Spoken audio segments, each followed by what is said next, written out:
다윗의 여호와여, 나와 다투는 자와 다투시고 나와 싸우는 자와 싸우소서. 방패와 손방패를 잡으시고 일어나 나를 도우소서.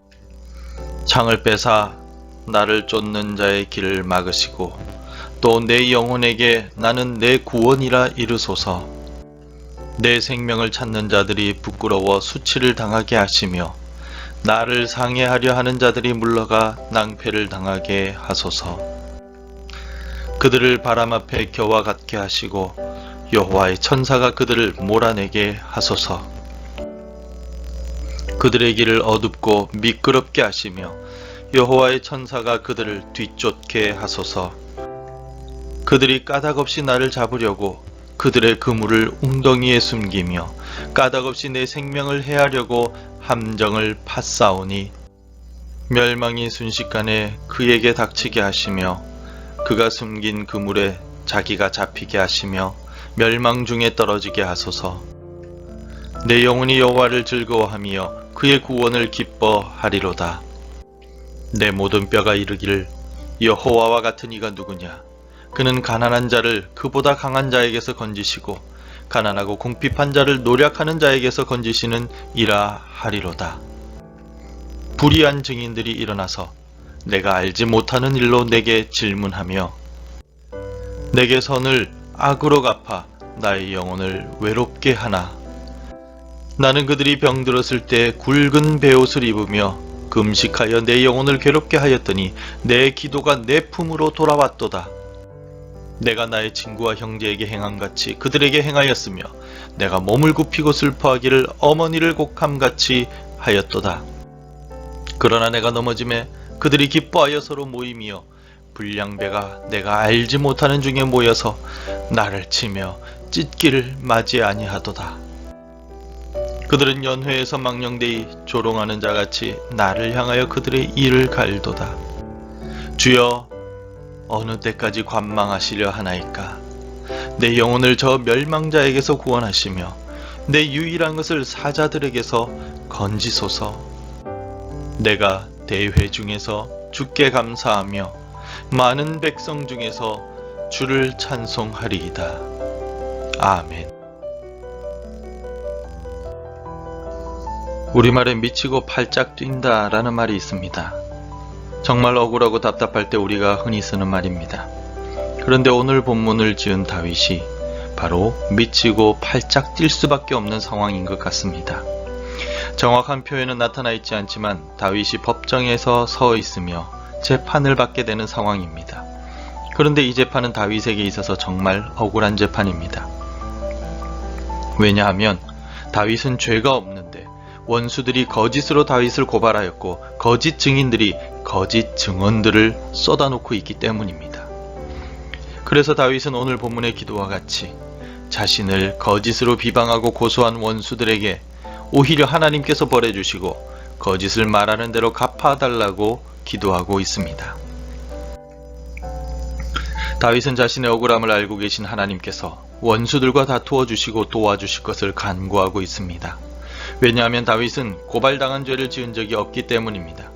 그리고 자신의 힘으로는 거짓을 말하는 원수들을 이길 힘이 없기 때문입니다. 다윗은 반역자들에 의해 왕의 자리에서 쫓길 때에도 그들에 맞서 싸우지 않았습니다.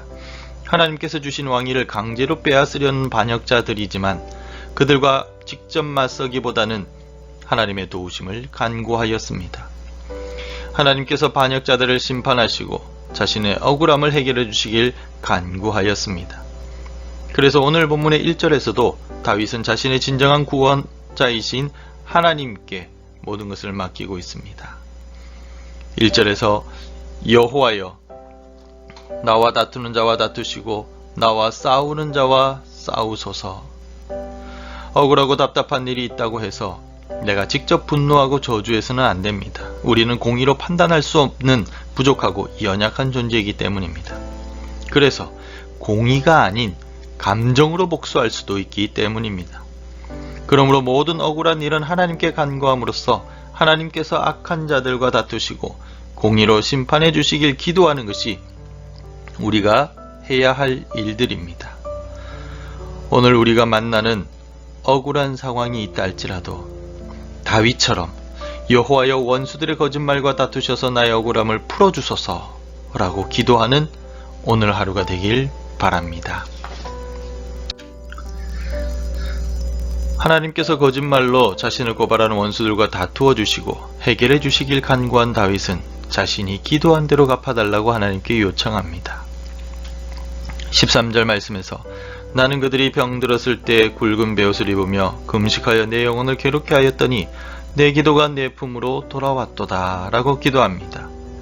지금 자신에게 불리한 증언을 하고 있는 증인들은 어렵고 힘들 때 그들을 위해서 금식하며 기도한 사람이 바로 다윗 자신이라고 고백합니다. 예전에는 자신이 은혜를 베풀었던 사람들이 지금은 다윗을 배반하여 오히려 불리한 증언을 쏟아내고 있는 상황입니다. 다윗에게 있어서 얼마나 억울한 현실입니까? 선을 악으로 갚는 원수들이 바로 눈앞에 있는데 얼마나 가슴이 답답하겠습니까? 그래서 다윗은 자신이 배반한 자들을 위해 기도하였던 자신의 선행이 이제는 자신에게 돌아오게 되었다라고 고백합니다. 원수들은 다윗이 베푼 선을 악으로 갚았지만 다윗은 그들에게 선을 베푼 대로 선이 돌아왔다라고 고백하고 있습니다. 우리의 기도는 하나도 땅에 떨어지지 않습니다. 원수를 위해 축복하며 기도했다 하더라도 원수가 기도한 대로 축복받을 자격이 없다면 결국 그 기도는 기도한 사람에게 돌아오게 됩니다. 마태복음 10장 13절에서도 예수님께서는 평안을 빈 자가 되돌려 받는다라고 말씀하셨습니다. 선을 베풀었음에도 불구하고 배반을 당하여 억울한 상황이 계속될지라도 계속해서 원수를 위해서 기도하시기 바랍니다. 그 기도는 결국 나를 위한 기도이며 나에게 돌아오는 기도이기 때문입니다. 다윗은 자신을 거짓 증거로 고발하는 원수들을 하나님께서 공의로 심판해 주시길 간구하였습니다. 그리고 원수들이 수치를 당하게 하시고 멸망당하게 해주시길 간구하였습니다. 그리고 다윗은 거짓을 말하는 원수들에게서 자신을 구원해 주실 분은 오직 여호와 하나님 한 분밖에 없다라고 고백하고 있습니다. 17절에서 주여 어느 때까지 관망하시려 하나이까 내 영혼을 저 멸망자에게서 구원하시며 내 유일한 것을 사자들에게서 건지소서라고 고백합니다. 그렇습니다. 우리를 대신하여 원수들에게 심판으로 갚으실 분은 하나님 한 분뿐입니다. 또 내가 원수들을 향해 했던 기도를 되돌려 주실 분도 하나님 한 분뿐이십니다. 지금의 억울한 상황에서 건져 주실 분도 오직 하나님 한 분뿐이십니다. 어려운 일을 당할 때, 억울한 일을 당할 때 우리가 의지할 구원자는 하나님밖에 없음을 기억합시다. 다윗이 기도한 오늘의 말씀처럼 하나님께서 배반한 자들과 다투어 주시고 내가 그들을 위해 한 모든 기도를 나에게 되돌려 주시며 나를 곤란함과 억울함 가운데 건져 주시길 간구합시다. 오늘 하루도 나의 억울함을 풀어주시는 주님을 의지하며 살아가시기를 바랍니다. 기도하겠습니다. 하나님, 우리는 사람들과의 관계 속에서 억울한 일을 당할 때가 많습니다. 내가 사랑을 베풀어주고 기도해 주었음에도 불구하고 나를 배반함으로 인해 가슴이 아프고 힘듭니다. 하지만 다윗이 오늘 기도한 것처럼 억울함도 하나님께 맡기게 하시고 오히려 배반한 그 사람을 위해 기도하는 예수님의 마음을 나에게 주옵소서. 예수님의 이름으로 기도드립니다. 아멘.